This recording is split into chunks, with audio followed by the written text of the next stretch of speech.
Welcome to Tech News and Updates channel, iTech News. iQOO 90 with Snapdragon 8 Plus Gen 1 set to launch in India on 28th July. The iQOO 90 will have a 6.78-inch E5 AMOLED display with a Full HD Plus resolution and 120 Hz refresh rate, as well as HDR10 Plus certification and Corning Gorilla Glass protection.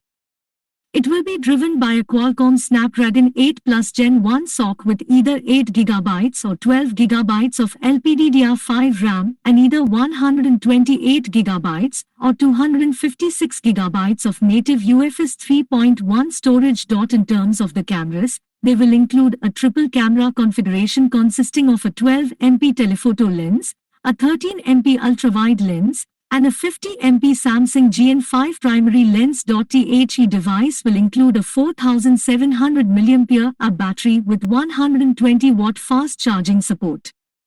It will have an in-display fingerprint scanner for security. Finally, it will come pre-installed with FunTouch OS, based on Android 12.